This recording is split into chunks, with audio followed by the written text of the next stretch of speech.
Le nouveau commandant en chef de Gabelou congolais, Jean-Baptiste Nkongolo Kabila Mouchi, tape du poing sur la table. Il est sur tous les fronts et commande ses troupes dans une lutte sans merci contre la fraude douanière et la contrebande devenue monnaie courante dans presque toutes les frontières poreuses de la RDC. Objectif visé, mobiliser comme jamais auparavant les recettes douanières et au besoin, créer les assignations budgétaires de 2020. Résultat de course, plusieurs contrebandiers tombent un à un dans le nouveau filet solide de la DGDA, comme vous allez vous en rendre compte dans cette émission. La date butoir du paiement du troisième acompte provisionnel de l'impôt sur les bénéfices et profits exercice fiscal 2021 revenu 2020 avance à grands pas. Le 30 septembre 2020 à minuit est la ligne rouge à ne pas franchir au risque de subir la rigueur de la loi et s'attirer le foudre de la puissance publique.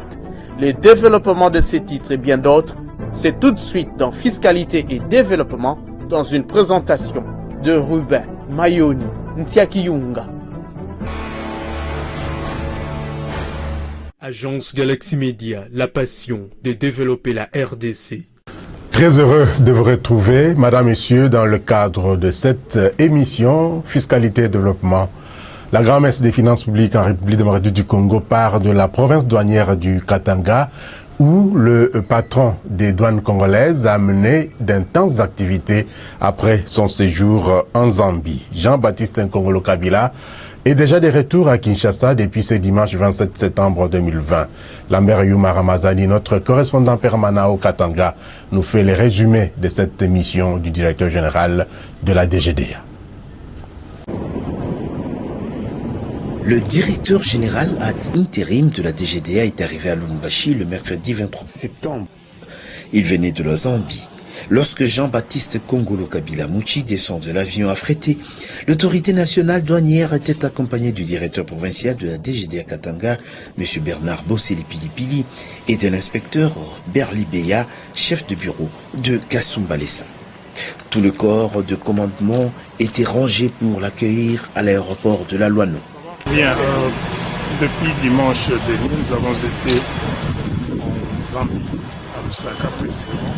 C'était dans le cadre de pouvoir poursuivre la mission d'évaluation des accords que nous avons signés avec la Zambie, compte tenu des problèmes que vous connaissez vous-même, c'est récurrent à la frontière de la Kasumbalesa, en vue de régler de l'autre côté quelques difficultés que nous éprouvons, surtout dans le cadre de la gestion du transit et des trafics frontaliers.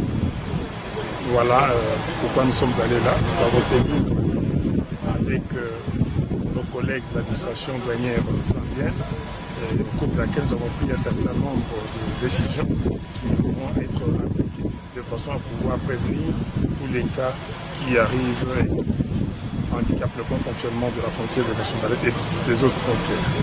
Aussitôt après son installation au Pullman Hotel Caravia, le directeur général de la douane s'est rendu au gouvernorat de province. En l'absence du gouverneur, c'est le vice-gouverneur du Haut-Katanga qui l'a reçu. Quand on arrive dans une juridiction, il est de bonne loi de pouvoir visiter l'autorité de la juridiction.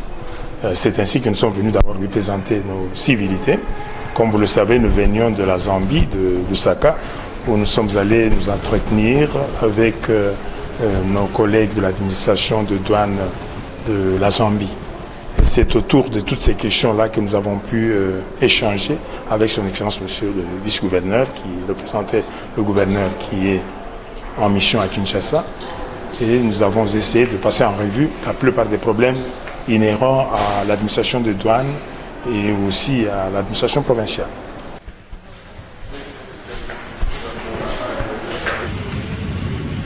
Le lendemain, trop tôt matin du jeudi 24, le numéro 1 de la DGDA, accompagné d'une forte délégation, s'est engagé dans un long périple qui l'a conduit successivement à Kasumbalesa, à Sakania et à Mokambo, à près de 200 km de la ville de Lubumbashi.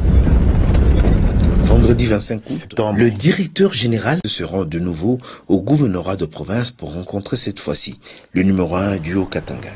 Nous sommes arrivés à Lubumbashi. Son Excellence, Monsieur le gouverneur de province n'était pas là. La première chose, c'était de pouvoir venir lui présenter les civilités, d'autant plus qu'il était arrivé avant-hier et nous-mêmes nous sommes allés d'abord visiter la frontière avant de pouvoir revenir vers ici. Donc nous sommes revenus vers lui, juste pour d'abord le saluer, mais aussi lui faire un peu un aperçu de la tournée dans sa juridiction, parce que nous avions déjà donné le mobile de notre présence ici. C'était avant de se diriger vers la gare centrale de Lubumbashi, où se situent les bâtiments du siège social de la Société nationale de chemin de fer du Congo. Le directeur général de la SNCC, l'honorable Fabien Mutomba, a accueilli son collègue dans son bureau, peu avant une séance de travail dans la salle de réunion de la SNCC. Avant de prendre son avion pour Kinshasa, le dimanche 27, l'autorité douanière a échangé la veille avec le directeur, les sous-directeurs ainsi que les inspecteurs de la DGDA Katanga, réunis dans le chapiteau de l'hôtel Pullman Grand Caravia. Vous savez, nous sommes venus, nous avions une mission, la mission qui consistait à pouvoir inspecter les services, c'est ce que nous avons fait, mais au terme de cette mission, il faut faire un état des lieux de la mission, c'est ce que nous avons fait ensemble. Nous avons analysé un certain nombre de questions qui plombent notamment les recettes publiques et qui sont soit liées à la conjoncture, soit liées à la structure. Et donc devions les relever et donner notre ligne de conduite, la façon dont nous entendons aborder cette question de façon à nous permettre de réaliser les objectifs budgétaires qui nous sont assignés. Vous savez que nous sommes, c'est la session budgétaire maintenant. Il faudrait que nous sachions ce que nous sachions faire, ce que l'on attend de la douane en tant que service mobilisateur par le Parlement qui doit voter le budget 2021. Un séjour bien plein pour la maximisation plus accrue des recettes du trésor public par la douane. Toujours au Katanga, où la contrebande n'a pas encore dit son dernier mot en tout cas, après l'assaut de la zone appelée Bilanga. La brigade douanière vient en effet de mettre la main sur une importante cargaison de sacs de farine de froment et des boîtes de conserve passées en contrebande et stockées dans une maison d'habitation à Lubumbashi. Les détails, toujours avec notre correspondant au Katanga, Lambert Yuma Ramazani. Les contrebandiers sont loin de s'avouer vaincus après le démantèlement du réseau Bilanga. Pour preuve, des marchandises continuent à alimenter frauduleusement le marché louchois. Mais la brigade douanière du Katanga s'accroche au mot d'ordre de son directeur général, Jean-Baptiste Kongolo Kabila Mouchi, qui instruit le douanier à ne pas se retrouver complaisant ni complice. Le directeur général lui-même n'a jamais été clément à l'endroit des douaniers impliqués dans la fraude. Vous devez savoir que le gouvernement attend beaucoup de nous. L'inspecteur Narcisse Pambou de la brigade douanière ouvre donc l'œil et le bon pour démasquer tous ces contrebandiers. Ici, dans cette maison, encore en chantier au quartier Golf Météo 1 de Lubumbashi, sont dissimulés des sacs et des sacs de farine de froment et de boîtes de conserve entrées en contrebande par Kasumbalesa et acheminés notamment à Lubumbashi. En fait, voilà, nous sommes dans cette maison qui paraît être une maison d'habitation, mais c'est un dépôt dans lequel on a stocké des produits de Bilanga, des produits qui sont entrés en contrebande sur le territoire national. Là, vous voyez, ce sont des sacs de farine. De l'autre côté, vous avez des conserves. Vous voyez, quand vous regardez là, c'est tout un conteneur là qu'on a stocké dans la maison. Donc, ils n'ont rien payé à la douane. Pour la farine de froment, c'était 2 camions. On est parvenu à saisir un camion qui se trouve déjà dans nos installations à l'épéville de Lubumbashi, alors que le deuxième camion nous a échappé, qu'on est venu stocker ici. Mais avec les aviseurs, nous avons obtenu toutes les informations et c'est ça qui nous amène ici. Et nous constatons les faits effectivement. La fraude est avérée. Nous avons les conserves et viandes, et là vous avez les sacs de farine qui n'ont rien payé à l'État. Pour l'inspecteur Narcisse, il faut qu'on lutte makasi pour la fraude ici là. Yango tozali kolanda ti place nyonso esika nyonso biloko fraude ezali yango zomona. C'est tout ça. Bon, je voudrais remercier l'impulsion en fait de monsieur le directeur général de douane Axis, monsieur Kongolo Kabila Mouchi, Parce que si nous travaillons de cette façon, c'est parce qu'ils nous appuient à 100%. Vous savez, les pays ont besoin des moyens. Sans les moyens, nous ne saurons pas développer ces pays ici. Et la contrebande, c'est un fléau que nous devons combattre avec la dernière énergie. Et voilà, nous sommes là pour ça, avec les instructions données par notre directeur général, qui sont relayées par notre directeur provincial, M. Bernard Bossé-Pili. Avec mon sous-directeur de la brigade de Mavumavou, nous sommes là pour ça. Donc nous combattons la fraude pour que l'État puisse avoir les moyens de sa politique. Sans ces combats-là, ces pays ne seront jamais développés. Il faudrait que les gens apprennent à payer l'impôt. Nous devons bannir tout ce qui est l'inculture fiscale et ramener les gens sur le rail pour qu'ils commencent à payer l'impôt. Assidus au travail, les Gabelous sont restés sur le lieu jusqu'à tard dans la nuit. Un camion loué pour le besoin a repris ainsi toute la cargaison qui a été conduite à l'entrepôt de douane de Lubumbashi-Ville. Un dossier est ouvert à ce sujet et les importateurs devront justifier de la régularité de leurs opérations. Et ici, ce sera pièce contre pièce.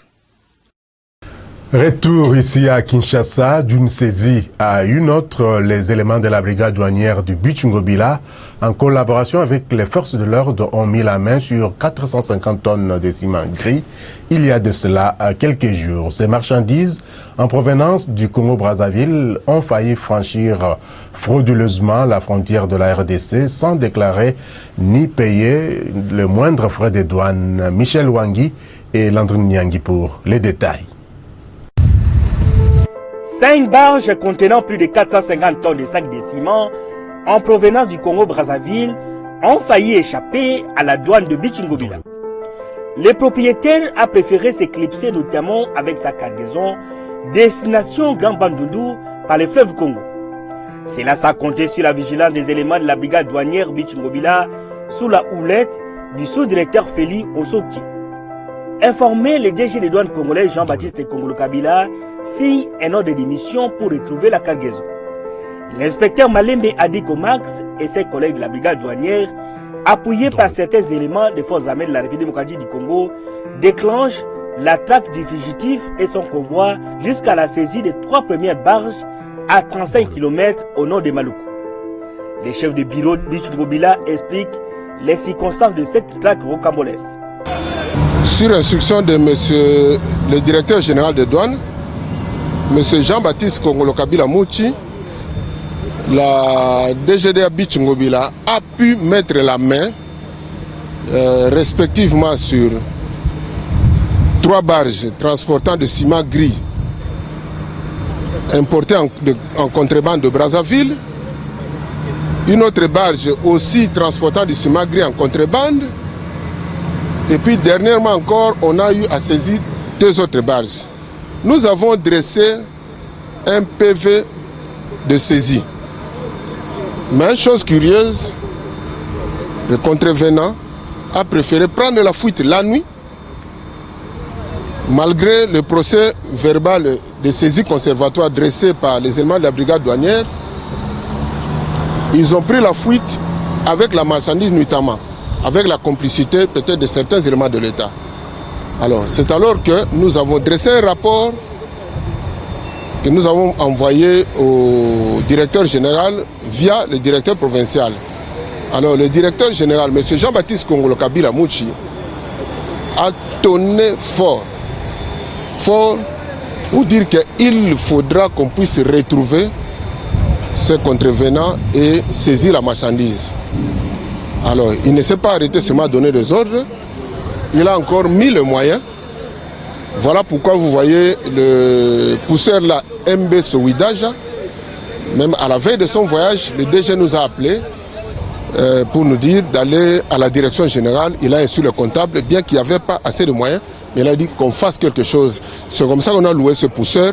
Il a sollicité l'appui, notamment de la force navale. Nous avons travaillé vraiment en synergie avec la douane du Bichungobila, avec les éléments de l'état-major renseignement, de la force navale. Nous avons appelé aussi le directeur provincial de la DGDA Bandundu parce qu'ils sont au niveau de Kwamut. Voilà, comme ça, là aussi on a envoyé les brigadiers de la douane qui sont à Kwamut pour se rapprocher de Kinshasa, et c'est comme ça qu'on a mis le verrou. Alors, c'était à notre avantage parce que non seulement on a retrouvé les 3 barges que vous voyez, quand vous voyez déjà le tirant d'eau, c'est presque zéro, donc c'est vraiment hyper rempli. Ça, c'est aussi un grand risque parce que ça risque de couler. Chaque fois qu'il y a des vagues, il y a les eaux qui rentrent. Vous voyez, c'est presque 5 cm seulement d'écart avec le niveau d'eau. Alors, on a mis la main, on a trouvé 2 autres barges, présentement, au moment où nous parlons ici, qui se trouvent à Kambadiz. Donc, au-delà même de Kinshasa, c'est en allant presque vers le Maïndombe. Donc, c'est dans un autre territoire. Alors là, le directeur provincial de Bandundu a placé aussi son équipe là-bas, le temps qu'on cherche le moyen d'acheminer les 2 autres. La douane congolaise, sous le commandement de son directeur général Jean-Baptiste Kongolo Kabila, est déterminée à traquer tous les fraudeurs et autres contrebandiers jusqu'à leur dernier retranchement. Et puis le 30 septembre 2020, c'est en tout cas la ligne rouge à ne pas franchir par les opérateurs économiques concernés par le paiement du 3e acompte provisionnel de l'impôt sur les bénéfices et profits IPB de l'exercice fiscal 2021, revenu 2020. Voici la teneur du communiqué lancé par la Direction générale des impôts DGI. La Direction générale des impôts rappelle aux contribuables relevant de la direction des grandes entreprises, des centres des impôts ainsi que des sièges modélisés et modernisés des directions provinciales des impôts que conformément à la législation fiscale en vigueur, le paiement du 3e acompte provisionnel de l'impôt sur les bénéfices et profits de l'exercice fiscal 2021, revenu 2020, intervient au plus tard le mercredi 30 septembre 2020. Les montants du dit acompte représentent 20% de l'impôt déclaré au titre de l'exercice comptable 2019, augmenté des suppléments éventuels établis par l'administration au titre du dit exercice, que ces sommes fassent ou non l'objet de contestations. Leur attention est attirée sur le fait que les défauts ou l'insuffisance de paiement dans les délais légaux donnera lieu à l'application d'une amende égale à 50% de l'acompte non vexé. Par ailleurs, l'imputation éventuelle du crédit d'impôt n'est autorisée que dans la limite de 20% du montant de l'acompte dû. Toutefois, tenant compte de la pandémie de la Covid-19, les contribuables sont invités à privilégier la transmission par voie électronique en format PDF du bordereau de versement de l'acompte provisionnel et de la preuve de paiement du dit acompte aux adresses électroniques suivantes, selon les cas.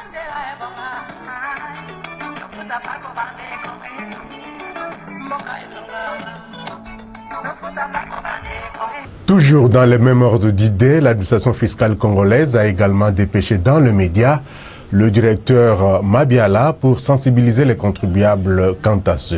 Suivez.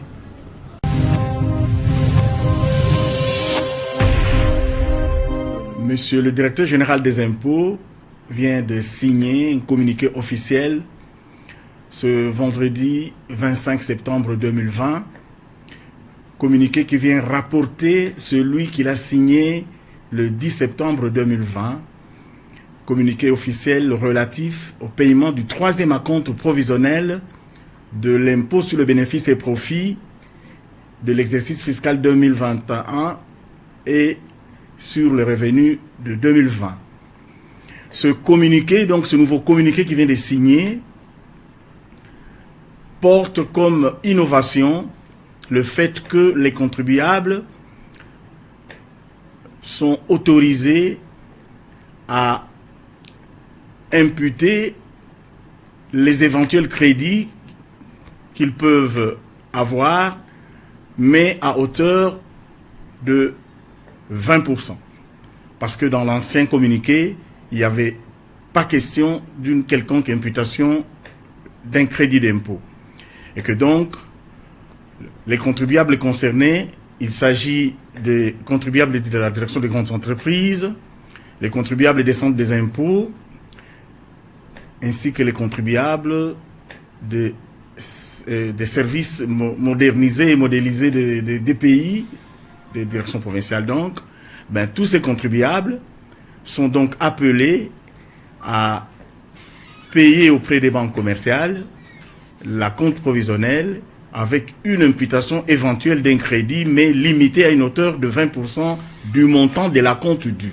Donc je répète bien, 20% du montant de l'acompte dû peuvent être imputés de ce montant de troisième acompte provisionnel. Donc voilà la grande innovation, et ce communiqué est disponible sur le site de la DGI. Et aussi, en raison de la pandémie de la Covid, la Direction des impôts invite les contribuables concernés à privilégier la transmission de la preuve de paiement de ce troisième acompte, ainsi que du bordereau de versement par la voie électronique en format PDF aux adresses électroniques indiquées dans le site par rapport à leurs différents centres de gestion, c'est-à-dire la direction des grandes entreprises, les CDI Kinshasa, les différents CDI des provinces, ainsi que les différents centres modernisés et modélisés des pays des provinces. Alors, les pénalités, c'est que, comme toujours, 50% du montant de l'acompte dû pourra être réclamé au cas où l'acompte n'est pas payé. Voilà donc la grande communication que la Direction des impôts est venue apporter aux contribuables concernés par le paiement du troisième acompte provisionnel qui doit être effectué au plus tard le mercredi 30 septembre 2020.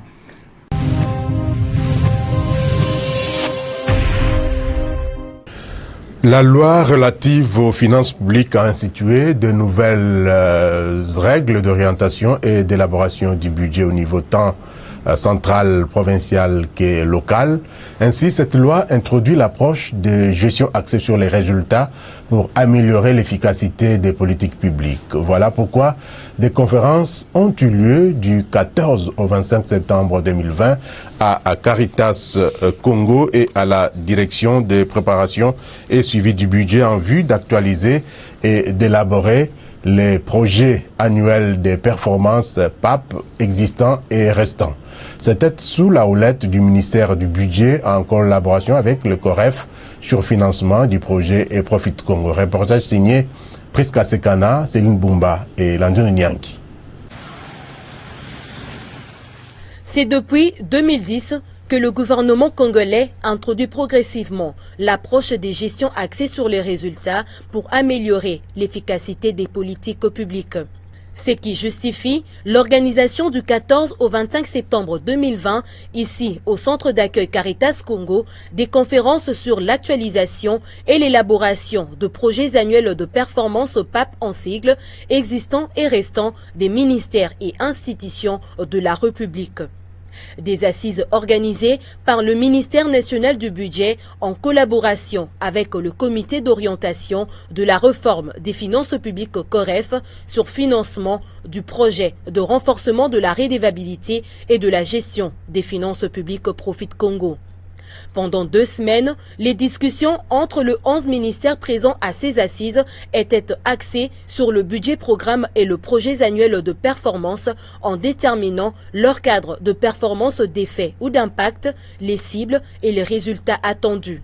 L'enseignement ne finira pas. Chaque jour, nous aurons des questions d'enseignement. Donc les problèmes, il y a chaque fois des défis nouveaux qui se posent. Aujourd'hui, avec la gratuité de l'enseignement décrétée par la hiérarchie, vous voyez que l'état des lieux à ce niveau-là, en termes de politique publique liée à cette question, présente un tableau assez reluisant. Nous, la priorité, l'emploi de jeunes. Alors, comme priorité, nous prenons le secteur agricole qui est un créneau porteur d'emploi de jeunes que nous avons commencé et nous continuons pour 2021 la relance des brigades agricoles pour donner de l'emploi aux jeunes à travers l'agriculture. Alors il y avait des matériels qui manquaient que nous avons acquis. Entre autres, un tracteur c'est un acquis au lieu d'aller tout le temps louer. Voilà, nous avons des jeunes ingénieurs agronomes. C'est déjà aussi un acquis pour nous. En tant que ministère de la Jeunesse, nous avons les jeunes sur place là à Maluku pour avoir les performances. L'objectif dans cette rencontre entre ministères étant de doter toutes les administrations d'un plan annuel de performance pour une gestion budgétaire programmatique, le COREF, à travers le projet Profit Congo, a apporté l'appui nécessaire à l'organisation de ces travaux, lesquels consolident la marche vers le basculement d'un nouveau système de gestion moderne axé sur la performance de l'action publique. Le président de la République à marteler sur la migration vers la gestion assise sur les résultats. Et dans cette démarche-là, l'activité d'élaboration des projets annuels de performance concourt à la bonne exécution de nos finances publiques. Ce sont les bonnes pratiques à l'heure qu'il est que tous les États sont en train de s'y mettre. L'accompagnement continue, cet accompagnement, parce que nous ne sommes qu'à la seconde étape du budget programme. Il y aura une troisième étape plutôt, liée à la détermination de la chaîne des responsabilités. Le COREF sera là, jusqu'à ce que les ministères basculeront en mode programme. L'accompagnement du COREF sera encore plus que nécessaire, parce que ça sera à ces moments-là que les besoins en accompagnement technique seront effectifs. Ainsi, les objectifs escomptés par l'organisation de ces travaux de grandes envergures étant atteints, 11 ministères ont été accompagnés dans l'élaboration de projets annuels de performance sous-tendant leur programme budgétaire, portant ainsi à 48 le nombre de ministères et institutions dont le projet annuel de performance seront transmis au Parlement au titre de projet de loi des finances de l'exercice 2021.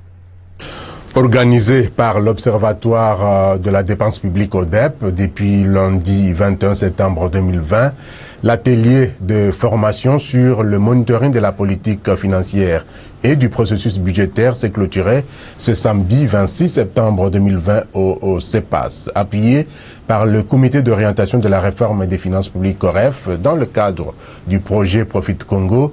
Ces assises ont permis aux organisations de la société civile d'acquérir des connaissances spécifiques afin de participer de façon qualitative au processus budgétaire et d'exercer de manière professionnelle le contrôle citoyen sur l'action du gouvernement de la République. Témoins de l'événement, Didi Mavambou et Christian Kenina. Lundi 21 septembre 2020, au Centre d'études pour l'action sociale dans la commune de la Gombe, à Kinshasa, l'assistant technique du comité d'orientation de la réforme des finances publiques COREF, au nom du coordonnateur, lance l'atelier de formation sur le monitoring de la politique financière et du processus budgétaire en RDC. 73 membres actifs des organisations de la société civile ont 6 jours pour apprendre et se familiariser avec les notions relatives à l'élaboration, l'exécution et le suivi de la gestion du budget, tant au niveau national qu'aux entités territoriales décentralisées. Organisé par l'Observatoire de la dépense publique ODEP, en collaboration avec le COREF, grâce à l'appui du projet Profit Congo, financé par la Banque mondiale, la coopération britannique et la coopération belge, cet atelier de formation vise à outiller lourdement les membres de la société civile des connaissances spécifiques devant leur permettre d'exercer la participation citoyenne et le contrôle citoyen de l'action du gouvernement de manière qualitative et professionnelle. Donc notre objectif, c'est de doter le pays d'acteurs de la société civile bien formés, bien informés, qui soient capables de parler le même langage que l'autorité. Après ce jour de formation animé par 13 formateurs de haut niveau, le coordonnateur du COREF, Godefroy Misenga Milabio, clôture cet atelier de formation au profit de la société civile en saluant la tenue de ces assises qui ont concouru au renforcement de la démocratie participative et du contrôle citoyen. Je suis content que nous ayons réuni ces groupes qui désormais constitueront un vivier, un groupe qui va propager aussi, continuer à renforcer ceux des autres, les capacités des autres acteurs, afin que nous ayons une société civile qui joue pleinement son rôle du contrôle citoyen, parce que les finances publiques, c'est un patrimoine commun. Ces acteurs de la société civile se voient maintenant en mesure de débattre avec les autorités sur des questions cruciales qui touchent directement la population, notamment dans les secteurs pro-pauvres, à l'instar de la santé publique, de l'éducation et de l'agriculture. Nous ne pouvons que revendiquer que ce que nous maîtrisons. Et avant de revendiquer, nous devons maîtriser. En amont déjà, nous devons maîtriser les rouages économiques dont nous voulons nous relancer. Nous sommes tellement fiers parce que nous sommes capacités de pouvoir maintenant faire des analyses qui sont outillées parce que nous avons appris beaucoup de choses qui nous permettent de pouvoir améliorer notre façon de faire et de pouvoir faire des recommandations et un plaidoyer beaucoup plus efficace au niveau des autorités afin que les différentes préoccupations des populations dans différents domaines et surtout dans les secteurs pro-pauvres qui ont un impact direct sur la vie des populations puissent être prises en compte et que des budgets beaucoup plus importants puissent être alloués à ça. Cette formation nous a permis de savoir que le budget, c'est une propriété du citoyen. C'est le citoyen qui est le premier propriétaire du budget de l'État. C'est lui le contribuable et c'est lui le propriétaire. Et cette formation nous permet à mener notre plaidoyer pour la loi financière, par exemple, de 2021. Pour que le budget qui sera voté pour l'année 2021 tienne compte des différentes catégories de vulnérables. Reconnaissant la contribution très significative du projet Profit Congo depuis 2014 dans le processus de l'amélioration de la gouvernance budgétaire en RDC, tous ou presque sont unanimes pour un renouvellement de ce projet qui va s'achever officiellement en 2021. Et si aujourd'hui, les militants de la lucha parlent le même langage que les experts économiques, si aujourd'hui on arrive à faire des analyses budgétaires cohérentes et objectives, parce que quelque part, il y a eu des citoyens du monde qui ne sont même pas des Congolais, qui ont estimé nécessaire de pouvoir nous permettre à être outillés dans ce que nous faisons, dans notre combat. Nous disons au projet Profit Congo, dont la Banque mondiale, la coopération britannique, la coopération belge et pourquoi pas les autres bailleurs d'emboîter le pas pour que ce projet puisse continuer, qui fera que le budget devienne réellement une propriété du citoyen.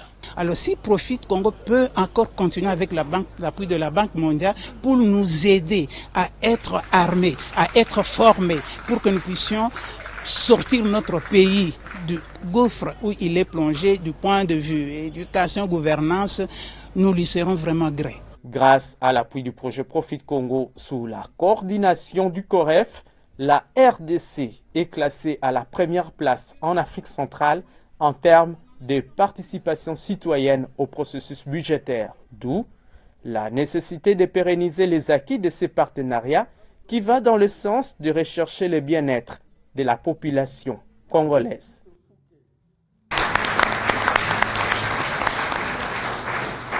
En tant que service d'assiette, le ministère du Budget dispose de quelques actes générateurs des recettes qui sont encadrés et ordonnancés par la Direction générale des recettes administratives, judiciaires, domaniales et des participations, DGRAD. Regardez.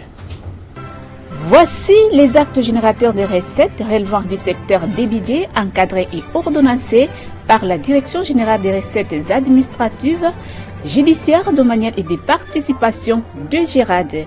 Nous avons premièrement droit de vente des dossiers d'appel d'offres DAO avec comme fait générateur demande des dossiers d'appel d'offres. Deuxièmement, enfin, droit sur dossier des marchés par la procédure de gré à gré avec comme fait générateur octroi de l'autorisation des marchés par la procédure de gré à gré. Tels sont les deux actes générateurs des recettes relevant du secteur des budgets qu'encadre et ordonnance la cadette des régies financières. Nous avons cité la DGRAD. Quittons momentanément le pays pour nous rendre au Caire en Égypte où le directeur général du Fonds de promotion de l'industrie FPI, Patrice Kitebi-Kibalmvoul, vient d'achever une mission de service axée essentiellement sur la recherche des financements et partenariats pour le développement des provinces issues du Grand Kasaï. Détail dans ce reportage de nos confrères du service des communications du Fonds de promotion de l'industrie. C'est une semaine de travail intense qu'a eu la délégation mixte de la République démocratique du Congo, conduite par le directeur général du Fonds de promotion de l'industrie, Patrice Kitebi, au Caire en Égypte. Un séjour consacré essentiellement à la tenue des ateliers d'harmonisation et de validation des études techniques qui sont en train d'être menées par des consultants pour la matérialisation des travaux d'envergure visant les désenclavements et la connectivité des provinces du Grand Kasaï. Nous parlons de plus de 6 projets inscrits dans le cadre du programme présidentiel accéléré de lutte contre la pauvreté et les inégalités. À l'issue des échanges techniques entre l'autorité contractante, qui est le FPI, les deux consultants devant exécuter les travaux d'ingénierie, à savoir les entreprises égyptiennes Hassan Alam et Sam Kruit, et enfin le consultant qui a la charge des études, à savoir Grant International Group. Les 3 parties ont convenu de compléter les études afin de les affiner et de les approfondir pour présenter dans de tout prochains jours des études de faisabilité finale. Un chronogramme des activités complémentaires à mener sur le terrain a été défini, des séances de travail tenues sans complaisance et sans embâche sous le regard de plusieurs délégués, dont ceux de la présidence de la République de la RDC. Et du côté FPI, son directeur général, Patrice Kitebi, croit fermement à la matérialisation rapide de ces projets lorsqu'il va finir avec toutes les procédures de passation de marché au respect des lois de la République. Tout ce que nous avons fait jusque-là, c'est des papiers. Et le destin des peuples ne sont jamais changés par du papier. Il faut maintenant passer du papier à l'action concrète.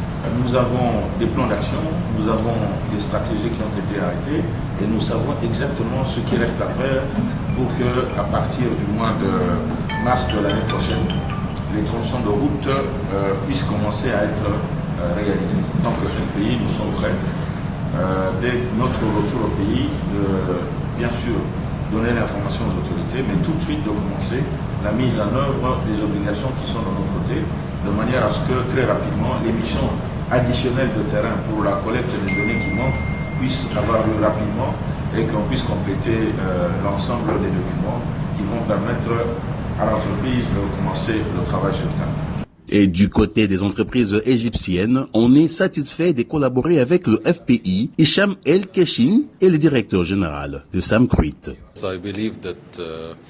Je suis très content d'avoir cet partenariat parce que on a fait beaucoup d'échanges de visions et de stratégies que je pense qu'il va nous aider beaucoup à faire beaucoup de travail dans le futur.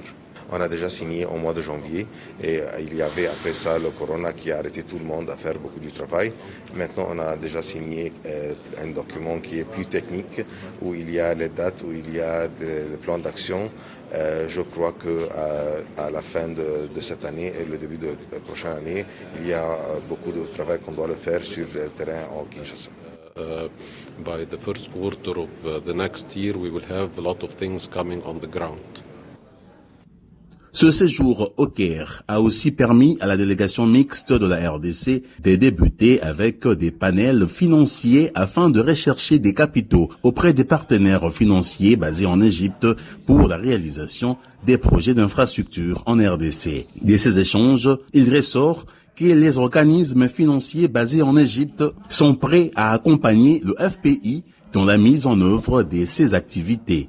Ils attendent par ailleurs du FPI de disponibiliser un business plan sur base des études de faisabilité finale afin d'engager un dialogue financier gagnant-gagnant.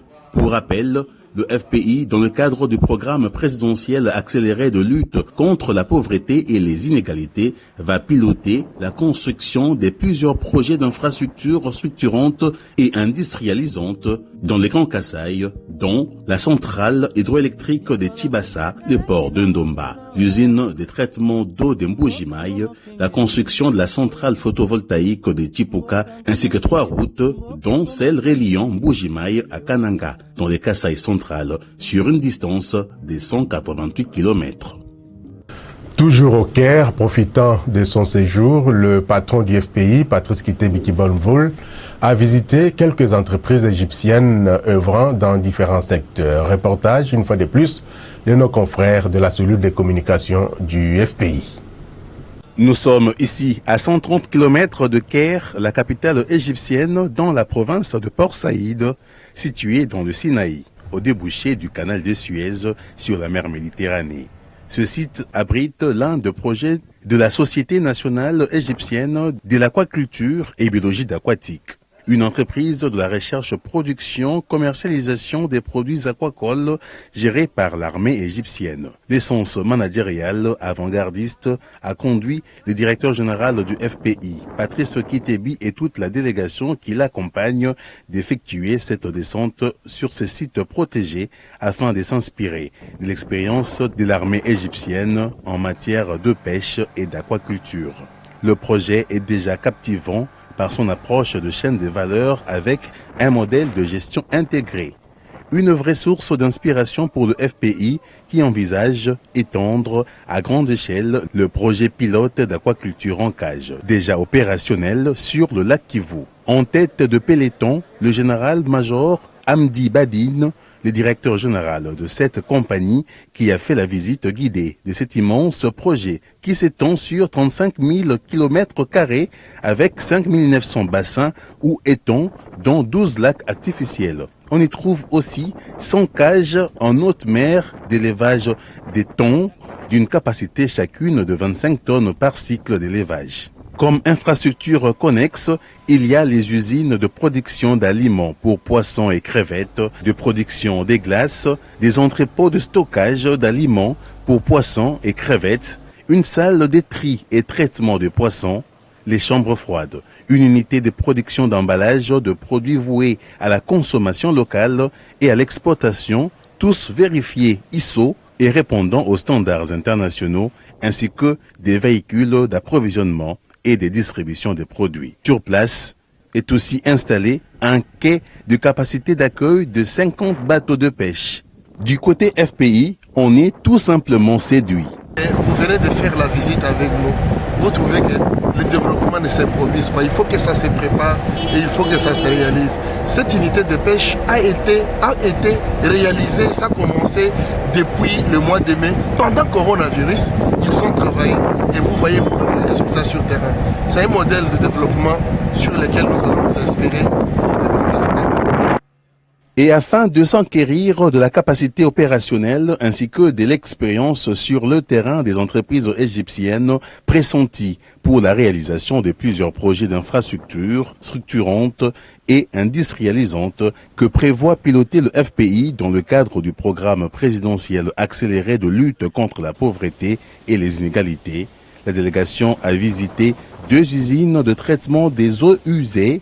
Ces usines ont la particularité de contribuer à l'assainissement de l'environnement et de produire 3 outputs qui sont l'eau servant à l'irrigation, le gaz nécessaire à la production de l'électricité et le fertilisant de sol. Ces usines ont vu le jour grâce à l'expertise de Assam Alan Holding qui envisage construire l'usine de traitement d'eau d'Emboujimaï dans le Kasaï oriental, cette usine qui devra desservir 500 000 ménages de ce coin de la République.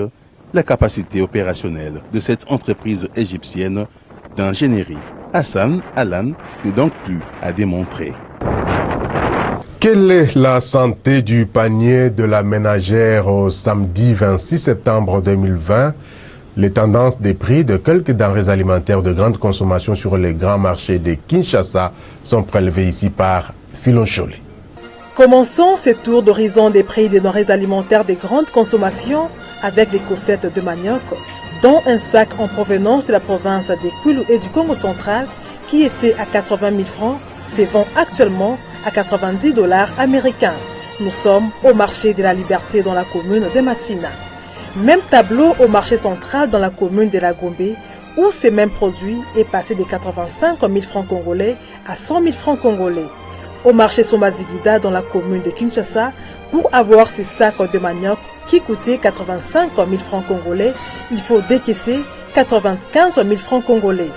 85 000 francs congolais, c'est le prix d'un sac de foufou au marché Gambela, situé dans la commune de Kasavubu. Stabilité des prix du riz sur les marchés de Kinshasa. 40 300 francs au marché de la Liberté, 40 600 francs au marché central, 40 500 francs au marché Somazigida et enfin 40 400 francs au marché Gambela. Hausse de prix du poulet sur les marchés de Kinshasa. Le prix d'un carton de poids 12 est passé de 71 700 francs à 72 200 francs congolais au marché de la Liberté. 72 000 francs congolais, c'est le prix d'un carton de poulet poids 12 au marché central. Au marché Somaziguida, on peut l'acheter à 71 800 francs et enfin 72 300 francs au marché Gambela. Cette hausse de prix des poulets est due à la dépréciation des francs congolais par rapport au dollar américain. Baisse des prix du sucre sur les marchés de Kinshasa. Un sachet de 5 kg qui s'est vendu à 10 500 francs coûte présentement 10 200 francs, soit 300 francs congolais de moins par rapport à la semaine dernière au marché de la Liberté. Même constat fait au marché central où ces mêmes produits a connu une baisse passant de 10 700 francs à 10 500 francs, de 10 600 francs à 10 300 francs au marché Somaziguida. Au marché Gambela, il coûte 10 600 francs congolais. Cette baisse du prix du sucre est consécutive à son abondance sur les marchés. Baisse également des prix du haricot sur les marchés de Kinshasa. Un sac de 100 kg de haricots qui s'est négocié à 220 $ américains se vend actuellement à 200 $ américains, soit 20 $ de moins au marché de la Liberté. Au marché central, le coût a chuté de 200 $ à 185 $ américains, de 180 $ américains à 170 $ américains au marché Somaziguida. Et enfin au marché Gambela, on peut l'avoir à 190 $ américains. Selon les vendeurs interrogés sur les lieux de négoce, cette baisse de prix est due à l'arrivée des denrées alimentaires commandées par le gouvernement. Telles sont les tendances des prix de quelques denrées alimentaires de grande consommation au samedi 26 septembre 2020 sur les principaux grands marchés de Kinshasa. Santé de la devise nationale à présent sur le marché d'échange. Le taux officiel de la Banque centrale du Congo a indiqué au vendredi 25 septembre 2020 $1 américain à 1960,90 francs congolais, 1 euro à 2281,62 francs congolais, un franc CFA à 3,47 francs congolais et un rand de la monnaie sud-africaine à 114,50 francs congolais. Au samedi 26 septembre 2020, la majorité des communes de Kinshasa ont affiché entre 1990 et 2000 francs congolais pour le dollar américain. Au centre-ville de la commune de la Gombe, précisément sur l'avenue Lukusa, le dollar a valu 2010 francs congolais, tandis que dans plusieurs supermarchés de la capitale, le dollar s'est négocié à 2000 francs congolais. À Idiofa, dans la province du Kwilu, le billet vert s'est échangé à 1940 francs congolais, 1950 francs congolais à Bwende dans la province de la Tchouapa et 1970 francs congolais à Kolwezi. Nous sommes là dans la province du Lualaba. Entre-temps, à Kisangani dans la Tchopo, la devise américaine s'est négociée à 1990 francs congolais, 2000 francs à Mbujimaï dans le Kasaï oriental et à Goma dans le Nord Kivu. Sachez que le pic du taux de change à l'intérieur du pays a été observé à Kindu dans la province du Maniema où les billets verts s'est changé à 2020 francs congolais à cause de la rareté du dollar américain constatée sur le marché des échanges. Sur le marché international cette fois-ci, le prix du baril du pétrole s'est situé ce week-end à 41,82 $ américains à Londres, en hausse de 0,12%. Baisse par contre de 0,40% du prix du brut léger américain West Texas Intermediate WTI à New York, le baril revenant à 40,04 $ américains. Selon le site leprixdubaril.com, les cours du pétrole ont manqué de direction vendredi pour terminer un peu en dessous de l'équilibre, coincé bien sûr par les perspectives moroses de la demande à cause du Covid-19 et une offre en hausse.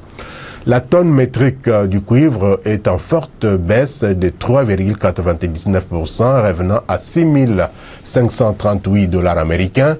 Contrairement à la semaine dernière, le prix de la tonne du cobalt est en baisse de 0,01% à 33 960 points. Baisse également du prix de l'once d'or de 0,36%. Cette semaine, la tonne se vendant à 1857,70 $ américains. Concernant les produits agricoles, la tonne du maïs a coûté 365 $ américains en baisse de 0,88%. Baisse également du prix de la tonne du riz de 0,32% à 12,45 $ américains et baisse pour la tonne du blé de 0,87% qui s'est négocié à 544 $ américains. Le prix de la tonne du café, de son côté, est en hausse de 2,85% à 114 $ américains, baisse par contre de 0,47% pour la tonne du cacao qui a valu 2568 $ américains et enfin, le coton a gagné 3,43% de sa valeur, la tonne revenant à 66 $ américains. Madame, Messieurs, vous avez été nombreux à nous suivre depuis Kalemi dans la province du Tanganyika et partout ailleurs à travers le monde.